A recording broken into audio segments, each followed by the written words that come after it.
Hey, welcome to Creative Block. We're your hosts, V. And Sean, aka Lord Spew. We talk shop with other creatives in animation and comics about things like finding your artistic path or the process of making art while we doodle on Magma. We asked people on our social medias if they had specific topics they wanted us to discuss, as well as some drawing prompts. If you haven't yet, check out our Patreon and subscribe to our channel. Today, we have with us LEE and SOMMER from the Short Fest. Welcome to the pod. Hello. Hi. Hello. Hi. Oh, now you're shy. You were talking so much right before the podcast, spilling all the tea, and now you're like, hi. Hi. Hi. Don't talk. I'm shy. You're so shy. Let's start with, how did you come up with the idea of Short Shorts Fest? I feel like it was so long ago, I don't even remember. Oh, man. Like the initial, how it even started. I know why we do it now, but do you remember how it first sprung about? Yeah, I do. And you were there at its inception, or at least you were there for the process of its inception. I was at a sandwich spot with my friend at a mall, and he was down in the dumps about like cartoons and like the direction of like web cartoons. And he's like, dude, our likes don't mean anything. People aren't watching. And I'm like, then make a festival. Mm-hmm. And he goes, no, then you got to do a lot of work. You got to get a venue, and then you got to get cartoons, and then you got to get people to come. And I'm like, well, we have one of those three things. We have cartoons, and then we have to get people to come, and we got to get a venue. It's pretty easy. And then I talked to a venue, and we did it on South Street, a dive bar in Philly. And then we outgrew that. And then Summer has been there since the beginning, helping give ideas and inspiration. And when COVID came and kind of shut us down, because, we weren't able to meet up and stuff. My birthday came along and she's like, do you want to do anything special for your birthday? And I said, I want to go on tour. So we brought the festival back and made it a touring event. That's amazing. Oh my God. Like, how did you, so there's so many places to go from here. What was the sandwich? I think it was a chicken sandwich. Oh yeah. Yeah. Okay, I was like, what sandwich was it? Like drawing a cheeseburger. I'm like, huh? No, I was gonna say, first of all, like, what was it like taking something in a specific location into a tour? Like, how much more work was that? And how much more like logistics were involved, or was it actually fairly easy? Oh God. I feel like it was crazy. I think when Lee first suggested it, I was like, I don't know how on earth we're going to do that. Because I think the idea happened because when Short Fest came into inception, I was still in school.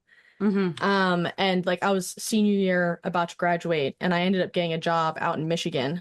And so we moved out to Michigan, and that's kind of how we were like, well, we still want to keep doing this, but how do we do it for the community out here and still to our hometown? And so we're like, well, we have to figure it out. And I credit Lee with figuring it out, because I'm just there to like help and figure out logistics sometimes, but he's really the driver for it. And let me tell you, it was crazy. I don't even know how we did it. We would do it back to back in the day too. Yeah, we did that. We would do Thursday, Michigan, Friday, Pittsburgh, Saturday, Philly. Same weekend. How did you fly? Like, hold on. Nope. How does that We were work? driving. It was just us in a Subaru. That was about it. Yeah. Like all American dreams, it starts with a Subaru. And a dream. And a dream. Yes. Well, that's amazing. Take us through some of the things that like some of the problems that you faced early on, and maybe like how you solved them. Like how did you book these things? Where did you get the shorts? So we are going from like, hey, not having one until all of a sudden we have a fest. What was that like? What was it like? So I think getting it back was a bit of a hurdle. Like after, because the first one, it was kind of like more of it started kind of like a drink and draw meetup, like very like not super high effort, but still impactful. And then when we outgrew that bar and we needed to like the venue area of that bar was like next to the only bathroom, so we couldn't keep doing that. But when we brought it back, it was just really like, ah, man, I'd say it's like selling a used car, you know? Like we haven't done it in a minute. We know that it's like a good car, but you have to convince whatever venue that we're going to go with that like it's worth it. This is worth the buy.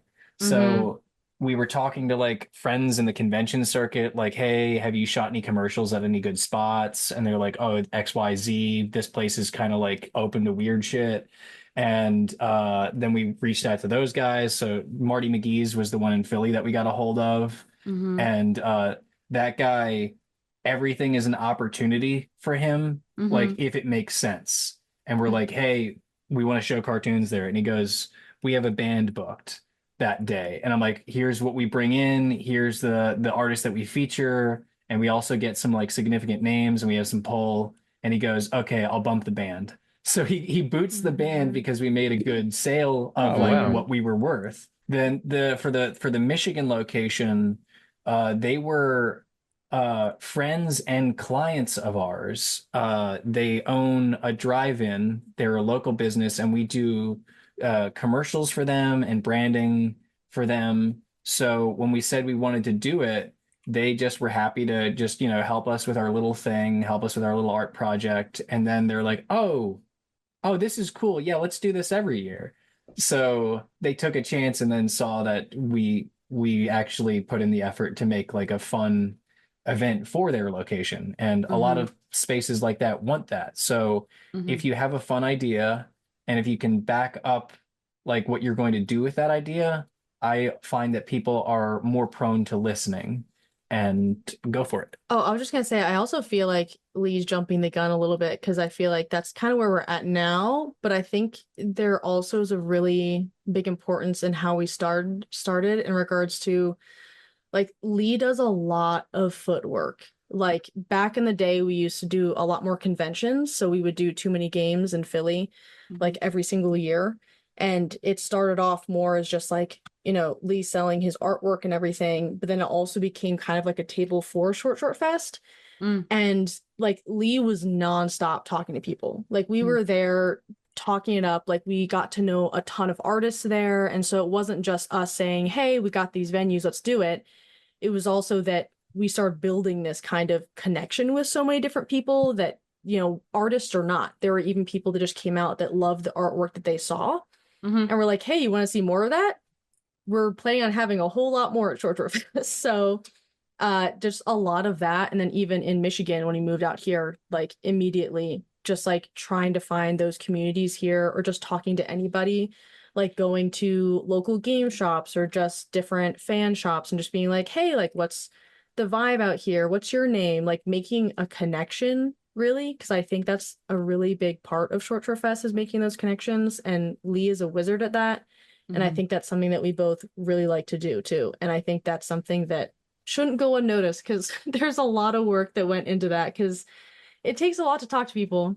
I can get nervous talking to people, but it worked out. I don't think, and I love it. So I don't. No, it's great that you bring that up because I do think putting an event together is something that a lot of artists don't really think about doing because it feels very like you don't really know where to start. And I like that the original idea was like, we're tired of putting our stuff online where nobody sees them. We want to make stuff that people see. And so let's make a festival. I think that's really, really cool.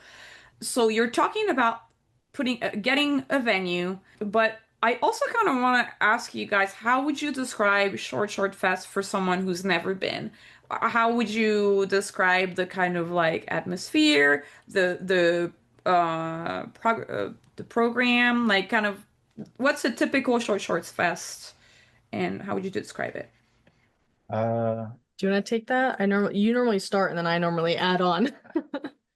I think it's a place where for one night, it doesn't really matter what your background is. Everybody shares the same spotlight. And there's kind of like, there's something cool to that where your stuff might not be as polished as somebody else's, but it's strong in another category. Like it's really funny. and for somebody to be able to like say like, oh, my first festival, like I was next to some other people that I follow on social media, like that was really big for me. It's like an old school bar, you know, like in Wizard days. You go in there just to see people that you haven't seen in a long time and tell them like what you've been like up to. And even if they're like higher rank than you, like they still want to hear about like what your story is and what you've been up general. to. Yeah. Well, I think something that we haven't mentioned at all, because we started at the beginning and it wasn't the case in the beginning, but now this is done out of a van, right? Oh, okay. Man, you're making me spoiler alert. Well, listen, we're trying to right now we're explaining what makes Short Fest unique and different, and like how would you pitch it now? No, you know that's what I mean? fine. I'm spoiler, like, you know, on the back of like Tokyo Drift. You're well for, I was just gonna quick add to jump just in. to add to your question, Sean, of like what makes it unique. I think my favorite part personally is that it's a place where artists cannot be behind a table for once. Like, I think whether that be our desks or at a convention, like trying to hustle, obviously this is a place where you can hustle and make connections, but it's also a place where you can just come enjoy art, see what other people are working on. Like Lee said, it's kind of like coming to the watering hole and really just enjoying the work that you put so much work into. And also seeing what other people are like spending their lives doing, whether that just be a passion or their actual profession. Regardless, it's just a party for artists to not have to feel like they're trapped in a spot, feeling like they have to sell their merch or something, which obviously you still can hustle, but it's just a place to almost relax from that behind the desk environment. I forgot about that part. Yeah, that's what we ended up hating about conventions is like, like you're trapped. Once somebody comes up to you, even if they want to talk about art, you're still there trying to sell them something. And you know, right. So we were like, how do we just talk about art, but also like have that super valuable gain of like getting to make a connection? So you asked about our van. The van is something that the next iteration. We're going to start doing some smaller pop-ups with the van, because we've got like a whole system built into it to be a remote projection studio and booth, and we call it Vanimation. That's really fun. Hell yeah. That's very cool. Where do you have a route with the van? Like, do you have a wrap? Like a route? Like, where do you take the van? We're gonna get through the fest this year first before anything about that. But we're gonna be keeping it local to the Midwest, because it is a vintage older vehicle, and we don't want to risk breaking down like between states. We want it to last at least a year or two before something happens. That's really so is there a desire to broaden the tour? Yeah, we want to do. We're not going to get rid of like our main event. Like every year, everybody looks forward to like our summer meets. But we've been doing more work with like local groups and local schools and other artist groups. So we want to be able to have like some other ways to catch up instead of just waiting for the summer, and having like a whip showcase to showcase like what you've been working on. So when it's done in time for the fest, you can be like, oh man, we got to see what he was working on back in winter. So something like that. What I meant is there's going to be people that are listening. They're like, I wonder if they'll ever come to my city. So I was just curious if like, as far as broadening the tour, if you were ever thinking about making the tour have more cities. Or if there were location, or if people are like, oh, there's this bar that I'm friendly with, like I'm gonna hit you guys up, and if you guys ever want to play this bar, you know, have a thing at this bar, I know a place. Like if our audience can be helpful in any way, reach out if you've got a spot that you think is within the Michigan area or within the Philly area, let us know. We do a New York stop, we do a Jersey stop, or even what's the one with more? Maryland. We do a Maryland stop. Yeah. I mean, also Midwest too. Like Yeah. we just did a mini Chicago pop-up. Yes, yeah. Nice. Saturday morning cartoons. Nice. We did that at Cake, if you've heard of Cake, the comic Yes. Mhm. Uh-huh. Cake is great. I used yet have to go, but a lot of my friends go. Great shout show. out to Hellivision Television. We got to do it with those guys. So you guys do a lot of conventions. You started as your artist table, right? Like you're like repping mostly just your art. How many conventions? Like how often do you do conventions? Like over the span of a year? Like how frequent is it for you to do conventions? Oh, I would say I feel like we kind of stopped vending at them as much. Like I think we start off doing more vending. Like I used to just go to them a lot just to go. Mm-hmm. And then Lee is mainly the one who would table there. But since again, we kind of discovered that we don't like to be trapped at a table, I feel like we just started going to them to just walk around and talk. And just like make genuine conversation with like artists. A lot of times we're just talking to the people at the tables. And then also things like Cake, where we'll do more of a pop-up or not exactly behind a table, but more of an outreach. yeah. Well, yeah, we'll either do like a feature at a Mhm. location, or figure out some way to bring something weird to an event to showcase either artists or get the word out about the festival. So we've got a photo booth that we made. Oh yeah, that's right. Yeah, we made you guys are That was a hit. your audience might not be old enough, but you guys are old enough to remember when the DS had one screen. It was called a Game Boy. You guys remember that? Yeah. Oh, everybody! I feel like everybody knows what a Game Boy is, even Well- if they didn't grow up with it. Well, the original Game Boy, there was like a game that was called the Game Boy Camera, and it was like this black and white pixelated camera. Yep. And there's actually like this really niche but like dedicated fan following for it. And we disassembled one, all original parts, and made a photo booth using a Game Boy camera. That's And cool. it even prints. It looks like an authentic Japanese kiosk. So like if it was like released at a game store like EB Games or something. Actually, the amount of people that came up to us and were like, "Where did you get this? Did you get it imported from Japan?" And we're like, "No."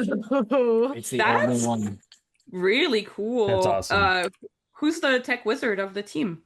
Oh man, everybody. Yeah, how many people touch that? Like I had no idea. That was not me. I'm gonna be honest. I have no idea how to do that stuff. It was Lee built the actual tower. Yeah. Like did a lot of the makeshift of that.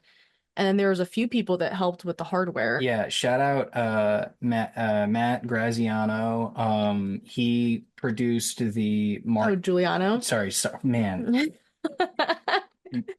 Editor, don't edit it out. Don't edit it out. Leave this one in here. Maybe he wants to be hidden. Yeah, he's gonna think this is funny. So Matt did the 3D modeling for the marquee for the top. Then we went to my friend G-Man Mods. He's got the Guinness record for the smallest Nintendo Wii ever made. No way. Wow. And he works with Shank Mods, who also makes stuff. Mhm. And he broke up oh man, that's so weird. He broke up. Sorry, I have to look away from my drawing so I can even focus on this. He broke the Game Boy. He made the Game Boy be able to have HDMI out, but the parts for that don't exist anymore because the guy who made the mods for that, he passed away. So he got it from a collector who had that, and then he found another collector who heard what we were doing and got the upscaler for the printer, because the printer was like a very small receipt printer, but we wanted it to print bigger. So we wanted it to print on an actual receipt printer. He found another collector who had the last one of those that was ever produced, got that off of him. We put that all in the shell that I built and did the design work for the cabinet. And now you just walk up to it and take a photo with it and then press print. It comes out the bottom like a regular photo booth, but it's all just a giant exploded Game Boy in this new kiosk that we built. Yeah, that's crazy. That's so cool. So if we go to a convention and we're like, hey, can we talk? And they're like, oh, do you want to like guest speak? And we're like, yeah. And they're like, oh yeah, so you can guest speak. And we're like, also we have this really cool thing that no one else has. And they're like, oh yeah, bring that. That's amazing. That's amazing. I love like the amount of people that you were able to kind of get together to get this thing going, and it's really a testament to your ability to get people together and get stuff made. But also, I feel like anybody that knows you would not necessarily be surprised that you've done this. I mean, you've fixed up this van. You're a lot of your animation is multidisciplinary. You'll make puppets. You'll figure out how to do animatronic stuff. Like this is like part of like how you operate, which is really cool. Thanks. I'm glad you see value in that. I think my favorite part, I guess not favorite, there's a lot of my favorite parts of him, but one of my favorite stories is the fact that there was a time we were going through, I think, one of his like little treasure boxes of when he was a kid, and there was like a sketchbook or something, and it had a bunch of like random little drawings in it that were hard to understand, but Lee just kept going on about how when he was a kid he wanted to become an inventor when he was older, and like when he grew up, and he's like, I don't know if I did that really, and I was like, are you kidding? I'm like, you know, like the amount of things you've invented or just like created yourself is insane. So I feel like you've achieved that, but you're an inventor in your own way in the art space. Thank you. I love you, and I'll marry you again. Yeah. So sweet. We're editing the PDA out of the podcast. Not allowed. No love kissing romantically. No love on the podcast. No love on creative block. Only pain. Only pain creative. And suffering. Only creative. No, that's really cool. I also like that you guys are focusing with Short Fest on the Midwest, because I feel like there obviously all of the animation most of the time, or like most of the film festivals, I feel like is concentrated on the coast. So it's really awesome that you're concentrating in the Midwest. So is there specifically, are you from Michigan, or is it because you went to school there that this is your primary spot? No, it's actually we're both born and raised in Pennsylvania on the east side. But I just happened to land a job in Michigan, and that was the one that was for Sharpie. And I, as an artist right out of school, I was like, how can I say no to this? It's like a corporate stable gig for a well-known brand. I'll give it a shot and move to Sharpies Michigan. are permanent. And exactly, you know, just like the job. I mean, it's been like 6 years, so I want to talk a little bit about this, because I do think this is something that's very interesting, and I do think that's something that people who consider an art career don't always think about. Like usually when you have somebody who's considering an art career, they're thinking like illustration, animation, comics, or whatever. Can you tell us a little bit about how you got that gig and what that entails?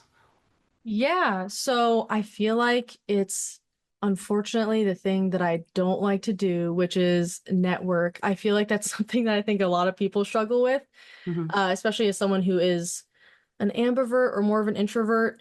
But it really is kind of the people you know. So in school during my junior year, my dean of my major, as well as my advisor, she actually knew one of the members on like the innovation team at the company.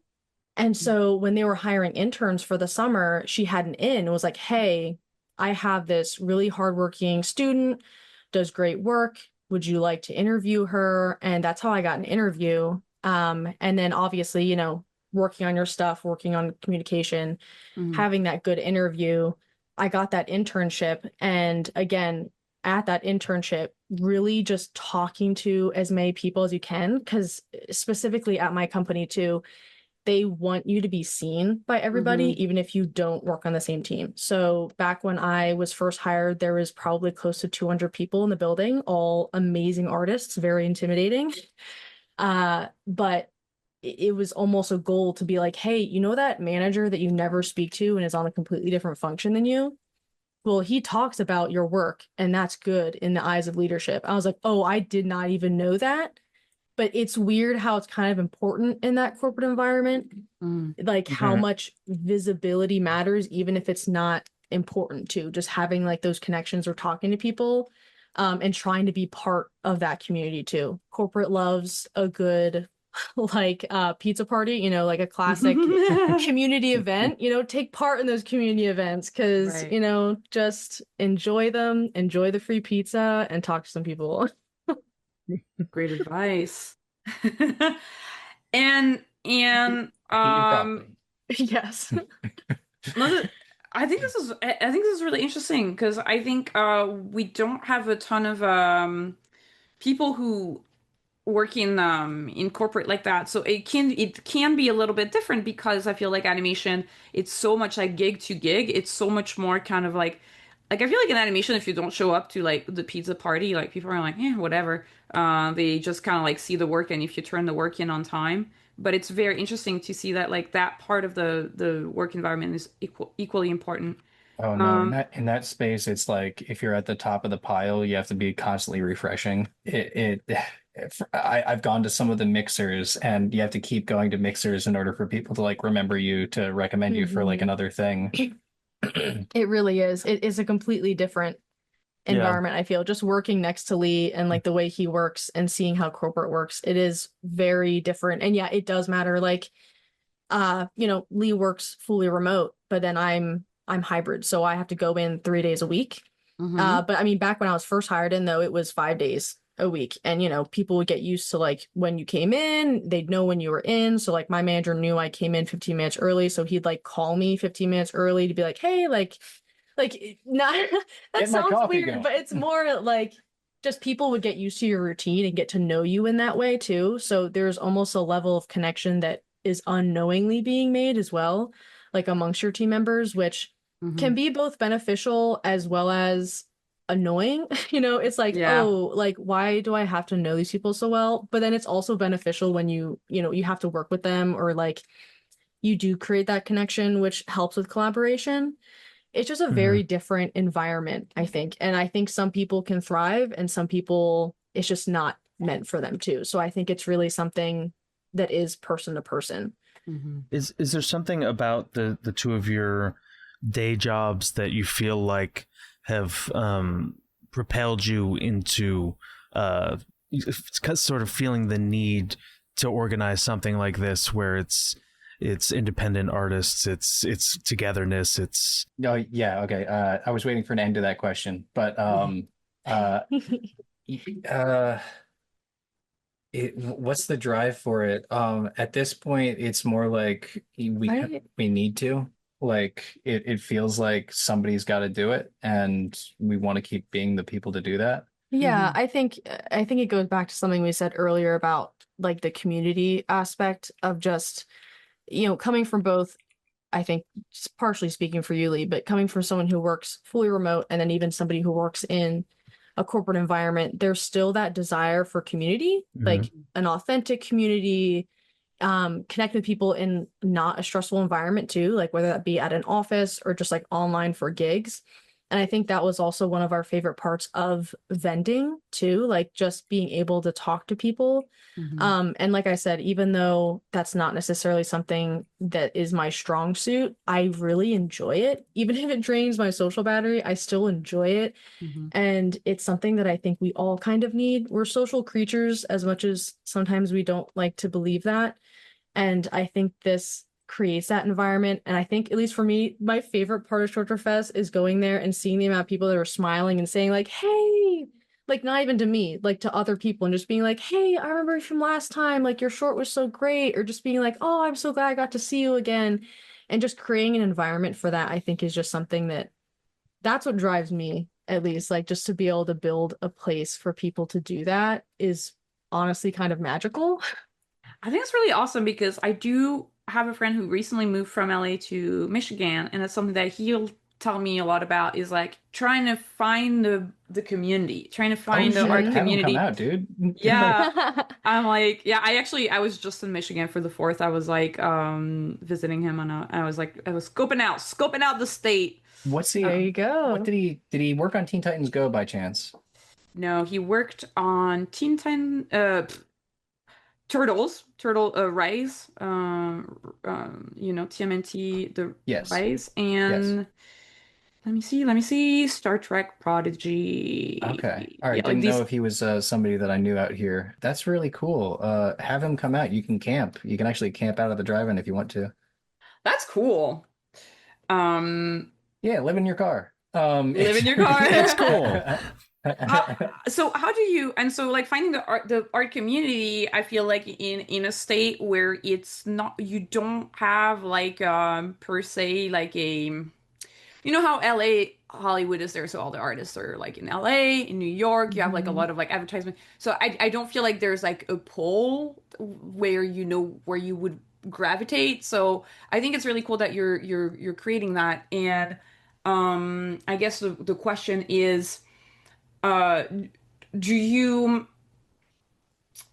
where where would be your main location in Michigan? Like, do you have a couple main locations where you do the festival where people can look forward to hanging out with other creatives? Yeah. Um, the Michigan one we do at the Capri Drive-In in Coldwater, Michigan. The Pennsylvania one we do at Marty McGee's Irish Pub. It's a bar venue, and it's kind of a block party at this point because they let us take over the parking lot and do a lot of stuff there. This year is our first year in incorporating game artists because there's a lot of animators in the game sector, and we realized that we were kind of like not giving those guys a chance by only having stuff on screen. Hmm. So this year we have a lot of people demoing and deving their game that they just released before the show, since a big draw isn't just showing the cartoons, it's the hangout aspect of it. Dude, that's amazing. How So do you have the games displayed? Is it computers? Like, how do you set up the stations? Are the game devs bringing their own laptops? back in the day, before there was a DS, there was a thing called a Game Boy, and Ah, ah. yeah, everybody, the games that we have featured, they all have like a table, and they get to like do whatever they want with it. Okay. Some people have like a cardboard cutout. Some people it's just like a computer, and they're just showing what they have. Dude, there's this one game, so hype about it. Um, the level that they created for dev testing is the venue that we're in. So Whoa, you're that's cool. you're Whoa. literally like doing like capture the flag shooter at the venue. Oh, And that's right. yeah, Yeah. yeah. And we told the venue owner, we sent him like a sample of it. Hey, is this cool? And he goes, yes, absolutely. So excited. Yeah. That is so That's really fun. That's really fun. Game people, they really like think outside the box. I'm like always in awe of the way like I would never even think of doing something like that. I think that's so. Yeah, we started talking about conventions a little bit. I wanted to talk about conventions a little bit more because I was asking like so what are the convention I know you were doing a little bit less conventions now, but what are your favorite conventions to go to? Ooh. Anthrocon. No, I'm kidding. Not to shade anyone who likes Anthrocon. I actually highly enjoyed Anthrocon. We went there once, was it last year? Yeah, yeah. That was actually a lot of fun. No, but I feel like what are our normal hits? Well, Like, hold on, we gotta explain that. oh, okay. Where is Anthrocon? Anthrocon is Pittsburgh. Pittsburgh, It's one yeah. of the Yeah. biggest furry conventions. Wait, is that the convention that they did a whole podcast about? Have Probably you heard they've the got a huge fan podcast? base. I wouldn't be Uh, surprised. It for, is gigantic. Fur and Loathing. Oh, Have you I don't heard of know that? about. Sure. I know about Laxadaisy, like that's a thing. But when we had a Pittsburgh stop, we stopped by Anthrocon to promote because like there's a lot of really talented animators and Just artists in illustrators and general artists too, in the yeah. furry community. So we're like, oh, let's give it a shot.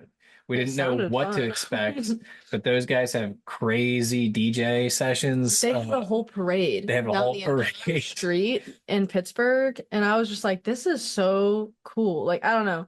There's just so much, especially not being in like that circle normally, Hmm. just seeing so much Also, work was really cool. every type of person, there is apparently a furry version of them. So Oh, yeah, so there were people who are like hardcore Oh man, what's the word for where you wear military garb? So like militia Yeah. style. So there's some Yeah, militia style furries too, who like walk around the street and they're like full up like their vests and everything, and I'm like, what the fuck is this? No, is Yeah. this a stolen valor situation, Yeah, I don't know. or were they in the military? What none of it said army or anything like that. It was more like just wearing like vests and like fake like they had like helmets and goggles and stuff. It was very much just like put on the black cargo pants dude, and some straps. I'm just picturing one of those videos where somebody's getting called out for stolen valor, but it's a furry. He's like, no, dude, like this is real. This is my Purple Heart. Like, you know. That'd be good. I love that. That's a movie. We're gonna sell that to we're gonna sell that to the guy from Clint Eastwood. He'll do it. He'll do it for sure. Clint Eastwood as a furry would go hard. Just someone in a fursuit yelling slurs. Like in a cowboy hat or whatever, and a rifle, like just like like an old like old man, old furry. Yeah. So funny. So I dude, I was about to say Fur Fest. So Short Fest is an ally to the furry community. We're an ally to artists. We personally aren't furries. We don't have furry costumes, but the guys there definitely drew some really fucking cool art that we saw. And also like we encourage people to like dress up too. Yeah, Short Fest. I'm not saying like, let's turn it into a fur con, but it like anybody can come out and have fun and be who they want to be. So I think we had a furry come out one year. We did. I don't think they were in a full suit, but I think they brought the headpiece for it. People cosplay. We don't really say like we don't really like turn people away. We're like, okay, cool. I mean, all right. Come as you are. Thanks for coming. And if you like cartoons, have a seat. Yeah. Earlier, we went on a tangent, interrupted your story telling the start of Short Fest with spoilers, in an effort to just sort of like towards the beginning of the podcast just lay out like, hey, what is Short Fest? But we do have a little bit of a gap in between you booking your first 3 location tour and how did the van, well, first of all, how did that first year go, and then how did the van end up getting incorporated? Oh, okay. Yeah. Oh, wow. Yeah, okay. Start from the beginning.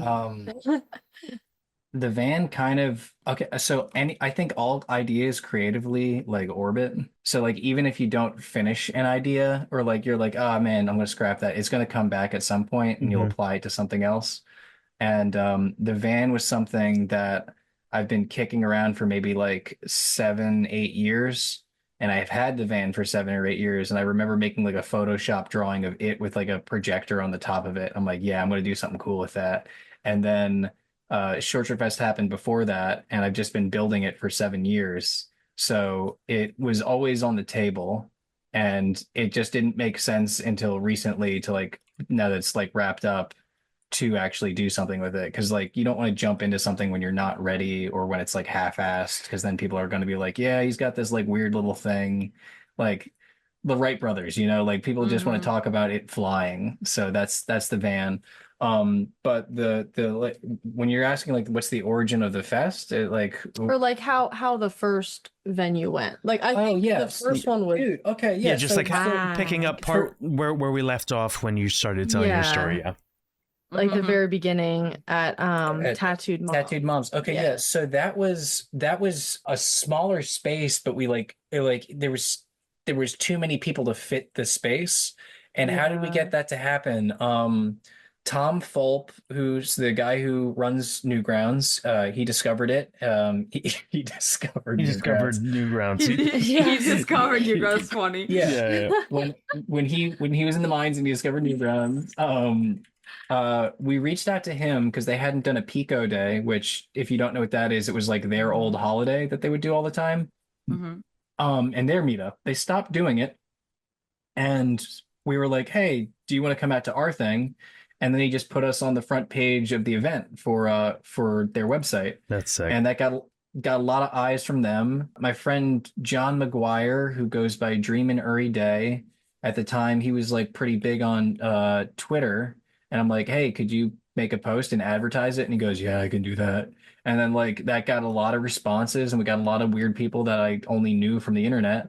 And yeah, it just was very quickly a word of mouth thing. We still are very much a word of mouth thing, although we try to advertise, but a lot of people just say like, oh, my friend told me about it. And those are some really great stories. Or even people come back and they're like, oh, I don't know if you know this, but like I met my wife for the first time. We were friends online. We came out to your festival and now we're married. Like those are really cool stories to hear. Yeah. And it's a big contributor of why we do this every year. Like, oh, I got my first in at a convention because somebody was there who needed a guest speaker, and that was it. I'm like, oh shit. Or we saw your ad at the drive-in and it was so dumb we had to come. And now this is why we make a cartoon every year. We make a cartoon every year just to put it in this fest. Like those are why we do it. So the Tattooed Moms, word of mouth, and just the community showing up. And it's still the community showing up. Last year I almost had a panic attack, dude. I was at the bar and it was a torrential downpour in Philly. And I was not prepared for that. Yeah. I was not prepared at all. I was in the freezer of the restaurant, and the owner comes in and he sees me like praying, and he's like, "What are you doing?" And I'm like, I guess praying." And he goes, "You got a community, right?" I'm like, "Yeah." "All right, community show up. Don't worry about it." I'm like, "Oh, okay." And then like sure enough, people came, and we had like 300 people in the rain watching cartoons. He's such a good guy. That's so sweet. I love that. Whoa. It's in another question, if you're okay to talk about that, is what are the finances like for a shorts festival? Do you have to like put in any money into it? Do you I think that's all we do. Yeah. Yeah. Yeah, there's like, well, first off, was that the end of your question? I didn't want to interrupt. Yeah, No, no. I just definitely wanted not. to ask you because I feel like for right now, so this is super inspiring, and I want for people, let's pretend there's people hearing this and they're like, yeah, I want to do a shorts festival as well. Don't do it. Ah! You're just saying that so no one competes with you. Yes. Yeah. It definitely takes a lot, and it definitely helps to have people around you to help. Like our friend does the poster every year just because he loves to do it. He's an amazing Adam Kahn. Yep, shout out Adam Kahn. Amazing illustrator. So like there's things like that can really help, but just the way that we have ours set up, because we like having a lot of like material things there for like all the people that come out, it definitely costs money. And like currently, I'm gonna be honest, like we're essentially like breaking even every year. Okay. So like because it's really just anything that we want to do that year, we'll figure out how to do it. I'm rich. I don't know. But like we're not even gonna like we'll figure out a way to pay for it, or like we're blessed enough to be able to have like finances where we can do that.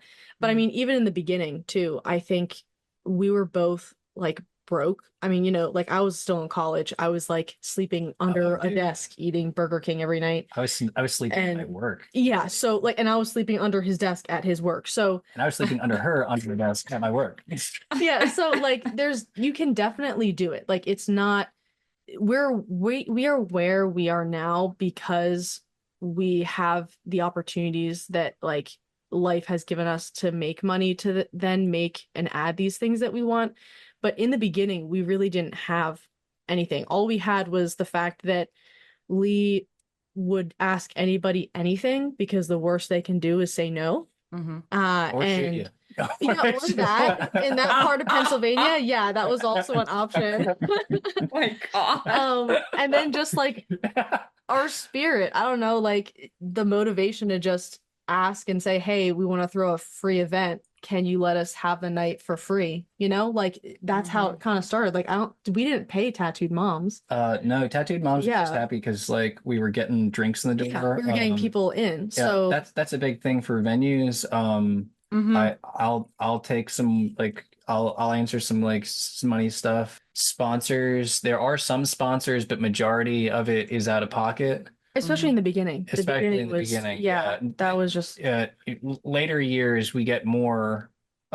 In early days definitely was 100% out of pocket, and like wherever you could use something or somebody to make it happen was how you did it. Mhm. The print shop I was working at, I would steal prints after hours. Like I would You say that? no, I'm getting to that. I'm I getting was to gonna that. say it wasn't really stealing. I was printing out the flyers for the event after hours, but including the print shop's logo on them as a sponsor. So that way, if he caught me, I'd say you're sponsoring. But the thing is, he knew the whole He time, did, and he loved it. and he loved it. Yeah. So like he came out to the event like last year, That's so and I sweet. said, "Yo, shout out to Business Link Jay in the house. Uh-huh. Gotta let you know, buddy, I was stealing from you the whole time. We were doing prints." And he goes, "I fucking knew it and I loved it." Yeah. And I was like, Oh, Aw. that's sweet. I mean, I think he credits with getting us together too, Yeah, because he yeah. would let me stay over Yeah. and sleep in the store. So "Oh yeah, he didn't Under know his that she was." desk. yeah, yes, exactly. I never told him. He knew that I would crash out there if I was like working late. He knew, But like, then he also knew that like we were hanging out there all the time. So he like just liked that we were doing something fun in his shop. Yeah. He mainly didn't like have, like, it was a small town. was a There small wasn't a town, lot yeah. going on. So having a bunch of artists in there just kind of like making cool art, printing cool posters and stuff, I think just got him excited. yeah, but So shout out. we're at a point now where like people do take chances on us and throw some like Mhm. bread our way, or at least like donate stuff that we can raffle off and make some money off that way.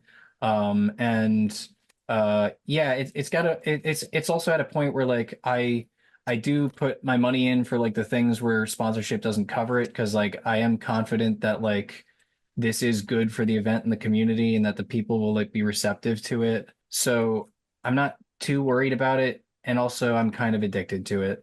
I want to make the best festival that I can for people.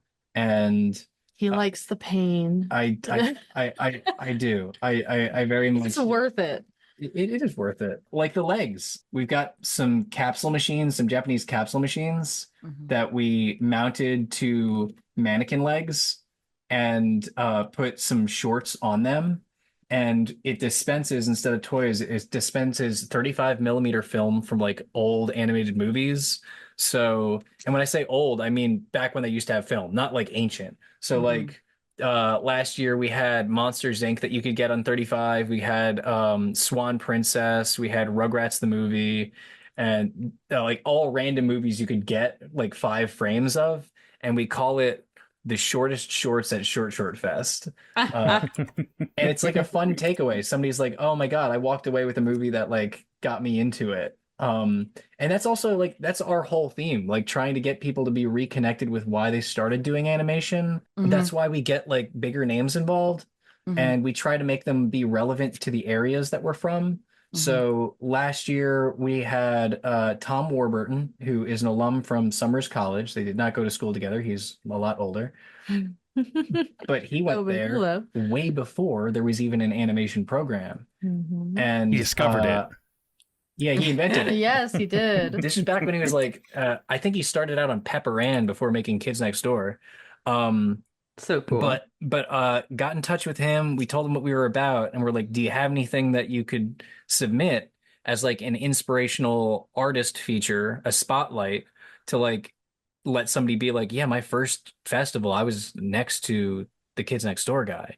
And he let us show the pilot episode for Galactic Kids Next Door. Whoa, that's sick.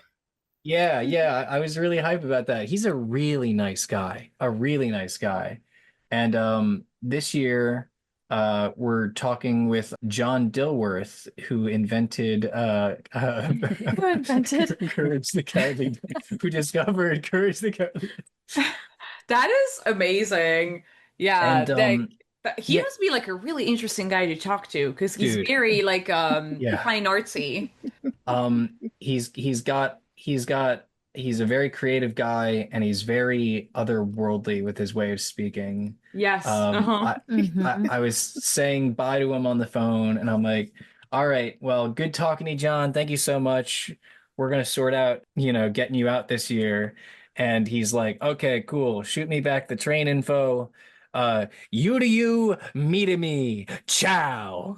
Oh my That's gosh. so fun.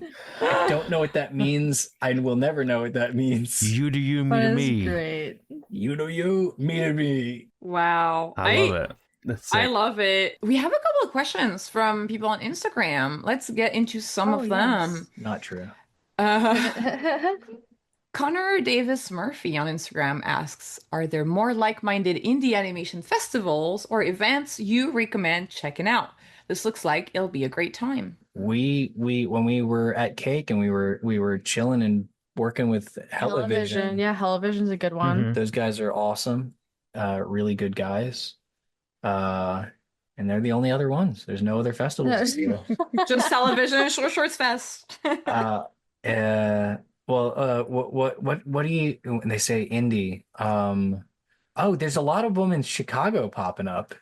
Chicago's got a bunch. Yeah, I know that I think there's an artist named like BB, no, DD. There's an artist named DD, and I think that's what their handle is, just DD.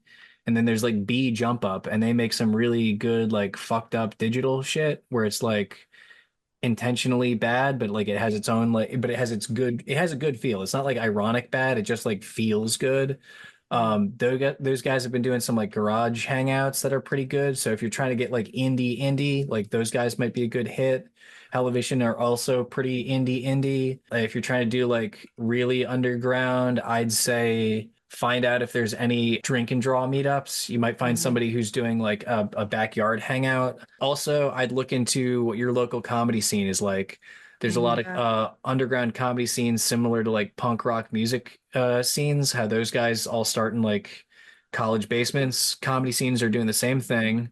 And if those guys have a backyard meetup, I'd say do what's his name? Alex something or other. He does like his comic reads. Oh, Crocus? Yeah. Yes, that's it. That's Oh it. yeah, Alex Crocus. He was on the show. Check out episode 113. There you go. Alex Crocus. What a specific timestamp. The whole thing. Yeah, you could do one of those at like a backyard comedy meet. Also, since everything is like such a small community and it's like, oh, somebody who you did a bar trick in a college thing ends up hiring you for a thing. Comedy scene, you don't know who's going to blow up. So you might end up being somebody making a comedy special or an animated piece for somebody that you met in your local backyard meets. So if you're trying to do indie animation, those would be some groups or some ways to find some groups or start finding people similar to you without having to go to an actual other thing. I was just say also pay attention to your local posters. I feel like something that we do and even like television and everything is just literally just putting posters in every single store that we know or anyone that'll let us do it. And the amount of people that we know that have not even necessarily gone, but like run into us and somehow brought up Short Shore Fest. And then they're like, oh, I saw a poster for that. Like, look at the posters, read them. And if it's something that interests you, like check it out. Cause it's really, a lot of those are truly the indie market, those are the people that are just like in your backyard wanting to throw something for the community. So support your local like indie events too, because that's where it all grows and stems from. Posters don't exist anymore. No, posters don't exist. Posters are Print is dead. People still go outside. Outside and look at walls. No, I only look at screens. Don't show me ink. It's Ink true. is dead. I visited Sean once. All he had was a screen in front of him. Yeah. Not true. That's not true. That's a lie. I'm sorry, Sean. I have a bunch of screens. Yeah, we did. I think you went to a drink and draw when you were here, right? Yeah, you're welcome. He did the drink and draw for us. That was the only reason he did it. He did it for us, and we created the drink and draw technically. So New in town.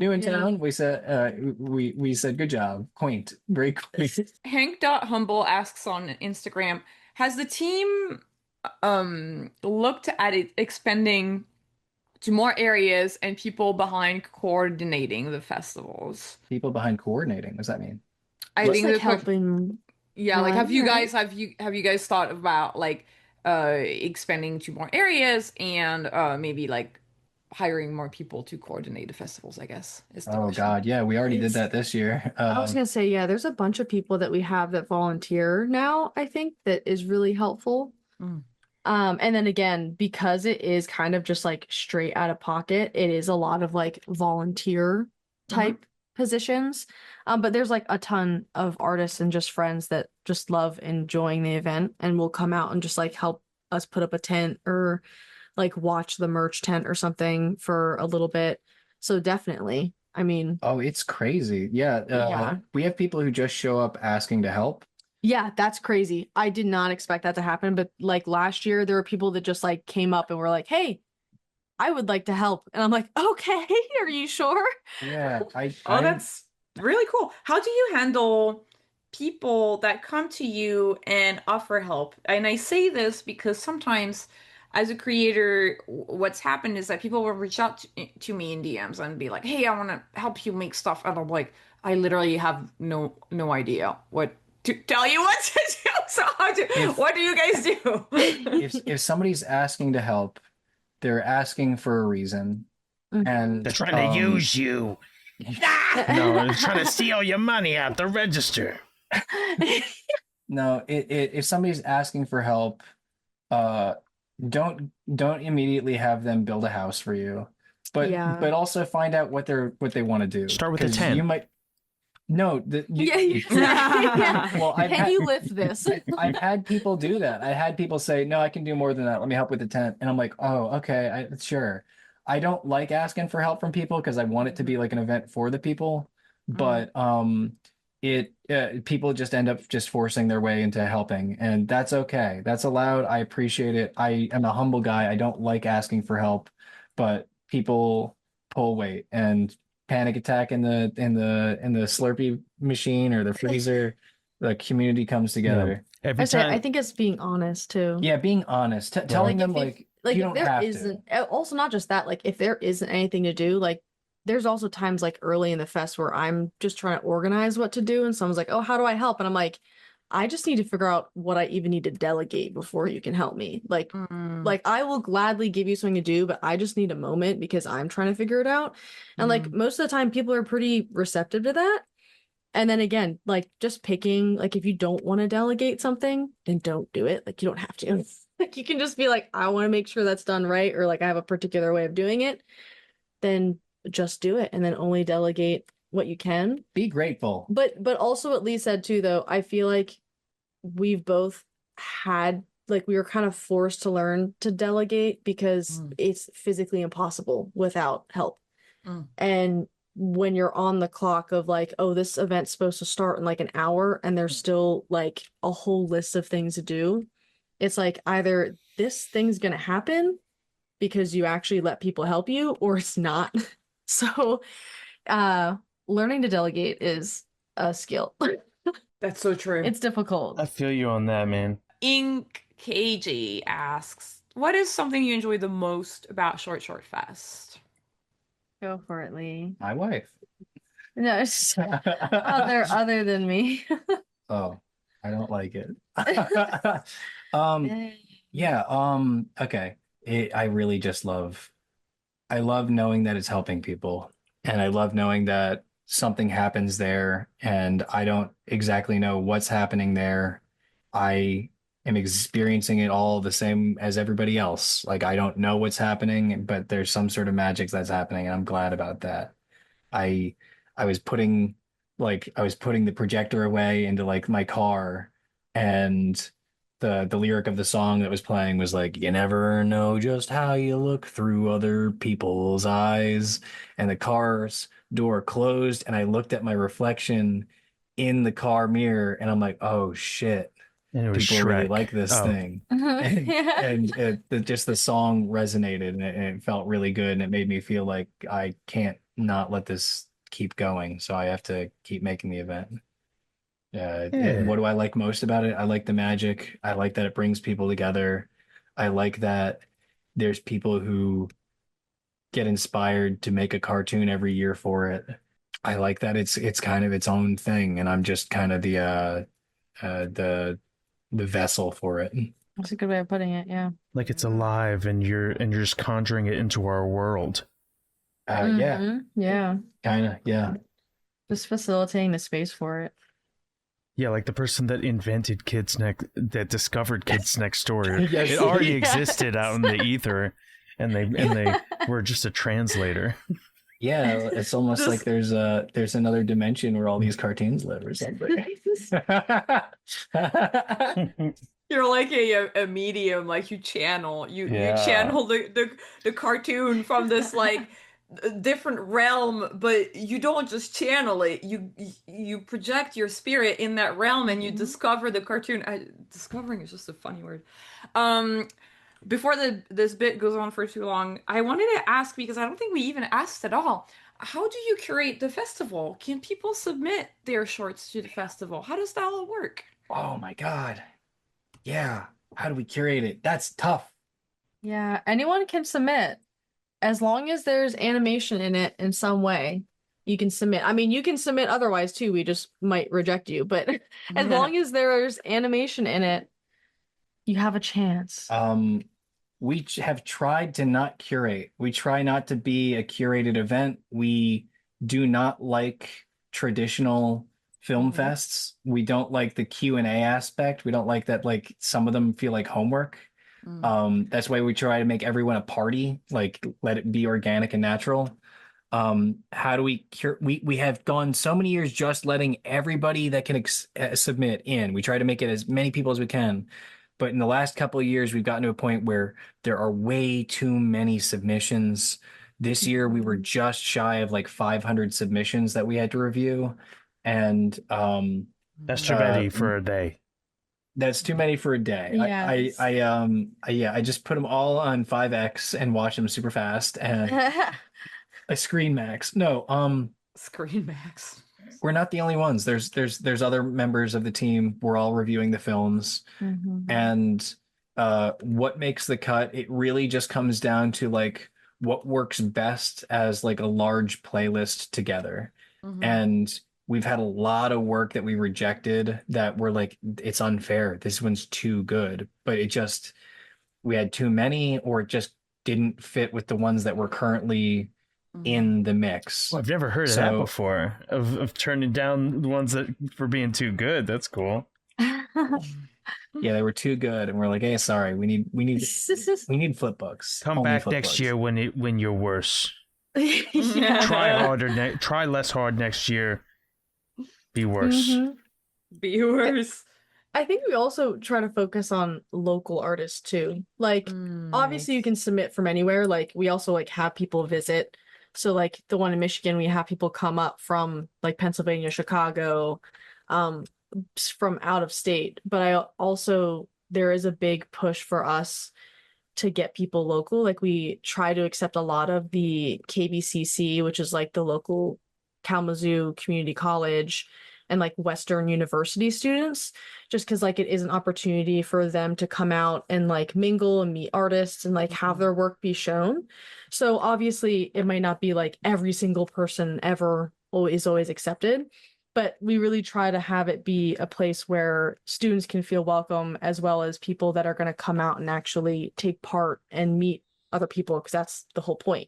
Yeah, that community together. Our community knows that like this is like an experiential like festival, and if that is a word, I don't know.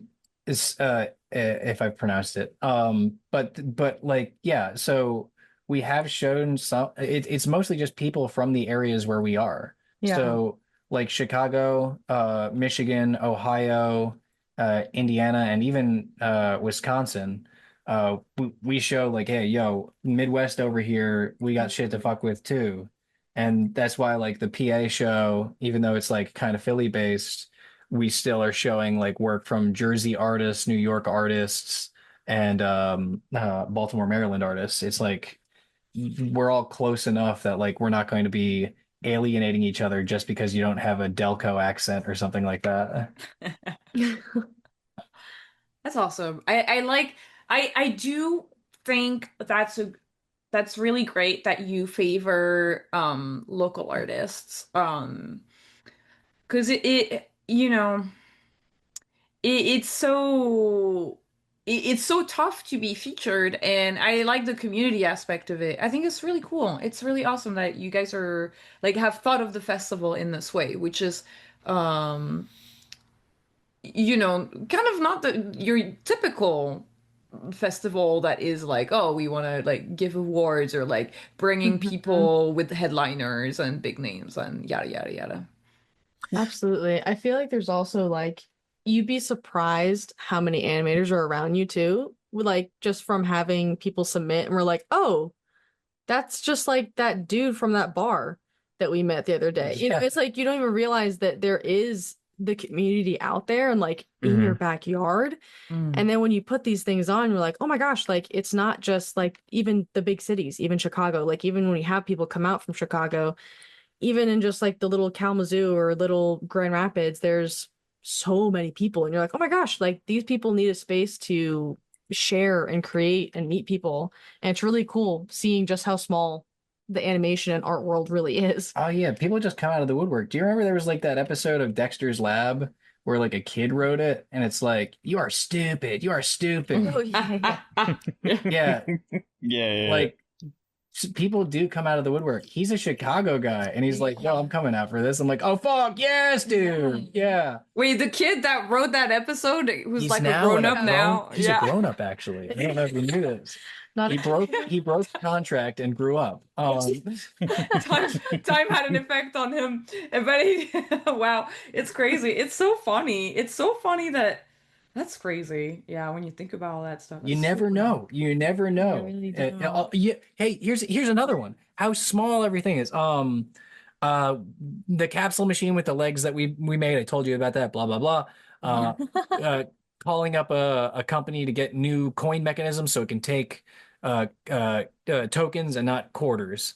And the lady's like, "What do you need all this for?" And I tell her about the event, and she goes, "You know what? That's so funny. You're in Michigan?" And I'm like, "Yeah." And she goes, "My cousin's from Michigan." I'm like, "That is funny. It's hilarious."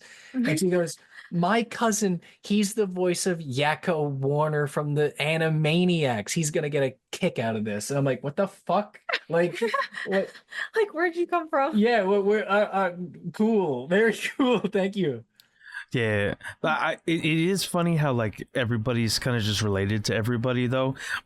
Yeah. My mom's been doing ancestry research, and Oh, and nice. she keeps telling me different ancestors that I'm related to. Like she just keeps texting me like, you're related to Daniel Boone, you're related to like this, that, and the third. Like, and she was like, you should let me know uh this information about your wife so I can see if you and your wife are related. I was like, stop Like, it. oh, like, that's too hard. Actually, That's like what they have to do in Iceland because of to protect people from having the same genes. Oh, That's shit. we had to crazy. do that too. We had to do that for our Yep, wedding. in Pennsylvania, yeah. For No our way, for wedding. real?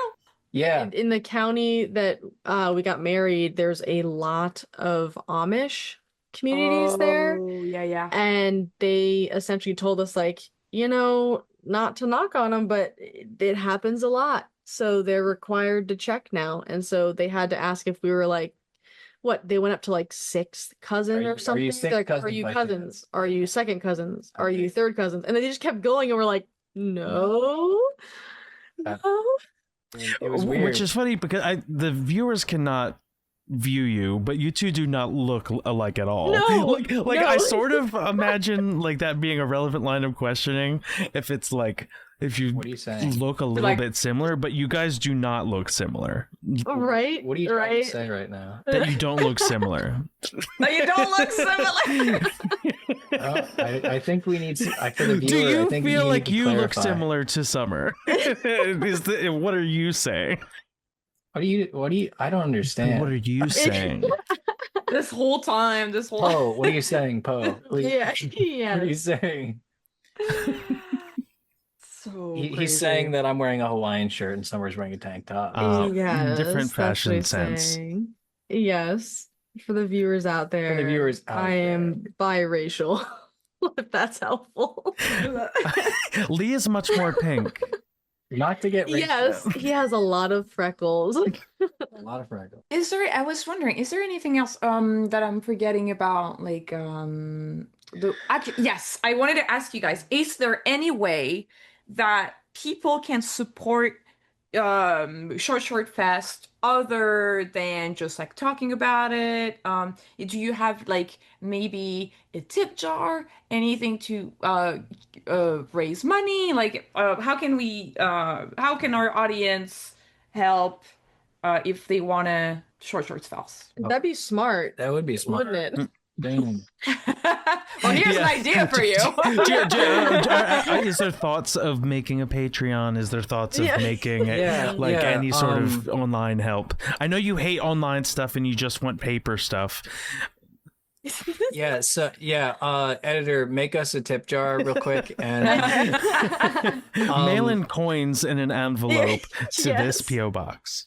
Yeah, if you wanna Venmo us some money, our account is Lee Thompson THOMPSON -12, the number 12, and it'll say Short Fest. And this is the first time a guest is. As I like this though. You're a first. You asked me to do that. No, it's true. I mean, I think we plan on doing something like that in the future, and then also we don't really want to do it comes off too much as e-begging when people do that, and we make. I mean, respect the hustle though. Yeah. I'm sorry. That's not like I want to do like. You said you want to like your initial event. You said is free.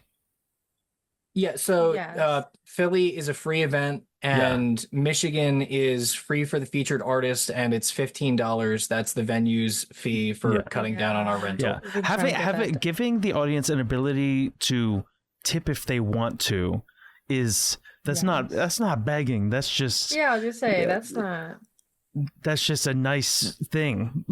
If you're running a free event and you're like. You know what I mean? Well, we do have tipping. We do have tipping at the event. Yeah, at the event we have tipping, and I do think one thing that we've been trying or like planning on doing is that like one of I think the funnest things Lee gets to do is make the shirts, like work on making the graphics. Our merch is pretty cool, and I think we've been trying to figure out a way that we can just for both our own workload sake and everything, but have almost like an online store for it too. Because like there's also people that like will submit but they can't make it out or something, but they'd love to get like a sticker or a shirt, and like we love being able to provide people with that because it's also free advertising. So like having some type of online store, we don't have that now, but hopefully soon. Keep your eye out. Follow Short Fest. You'll see it. Or Sean, he's going to be the first one to tip today, and he said he's gonna match. He said he's gonna match every tip we get on our Venmo. It's very generous. I begged him not to. I said, don't put up the tent. He goes, okay, I'll price match whatever donations you get. This is a clever Clem. You know what to do. Clem.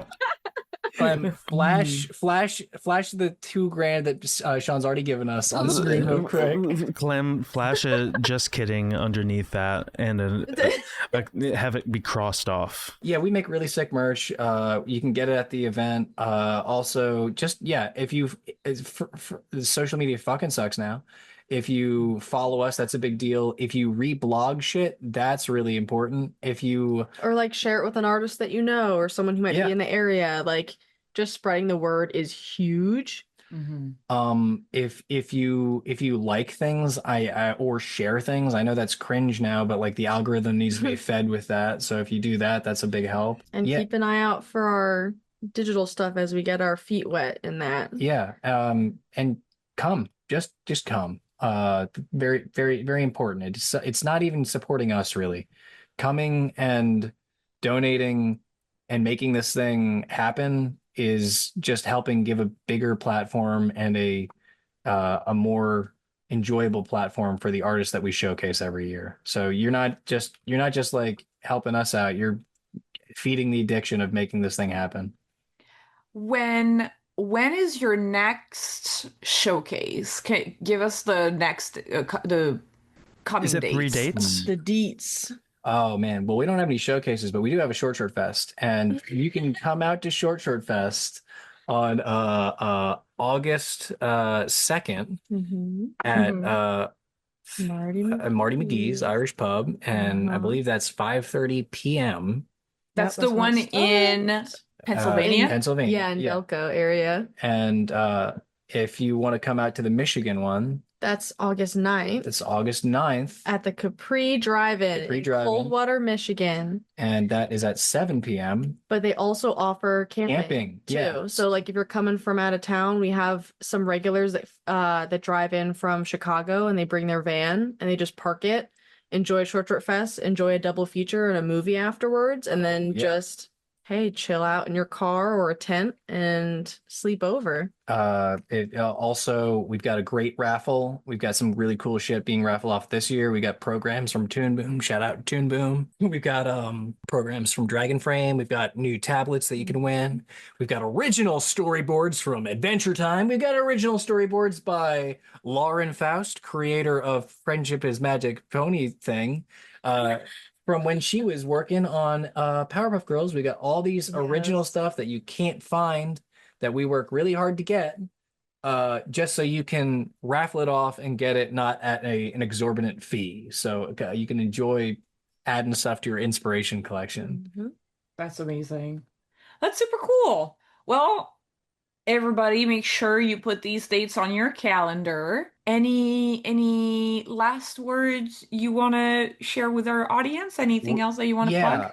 We really appreciate that you guys gave us the Short Fest promise, which is if your audience does not come, you guys are stopping doing this podcast forever. And we didn't want you to do that, but we do. We're giving our audience an ultimatum.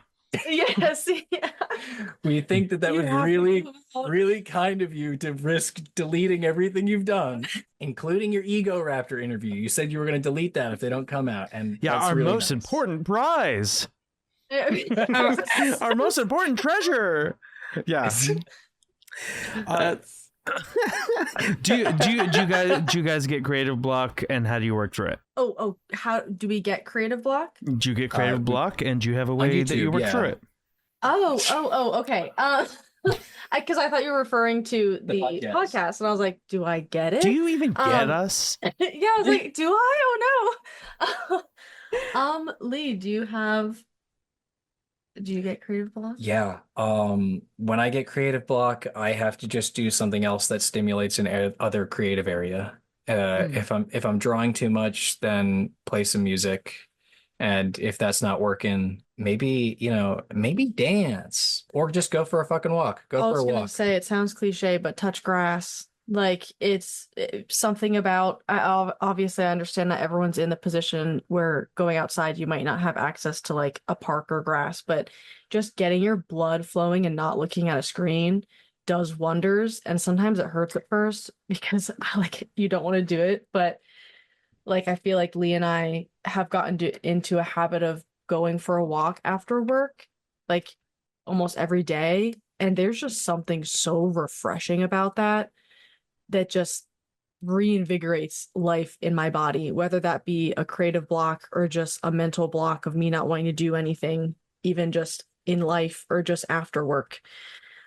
Just getting your body moving, taking a step away, I think always helps. It doesn't feel beneficial when, you're on the clock for something due, but it really does help from my experience. Very true. Very true. It's way harder to do than someone would believe, but it does work. Exactly. Yeah. It sounds easy, but it's not.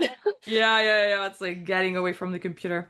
Well, great last words to end the podcast with. Summer, Lee, thank you so much for being our guests and sharing your story. Thank you for having us. My goodness. Yeah, thank you for letting us share our strange stories and spreading the word of Short Fest. No problem. And I also, real quick, want to just thank our listeners, because we would have no one listening to our podcast without our listeners. Thanks, guys. Follow us on social media at CRTV Block, where we ask for drawing prompts and questions to ask our guests. Huge thanks to our editor, Clements, for editing the podcast and cutting out all the times that we couldn't think of what the reference that we were going to try to make today. Marco for helping us produce the show, and Abuka for creating the short clips we've been putting online. If you love our show, you can support us on Patreon. Becoming a patron gets you early access to interviews and access to our Discord community.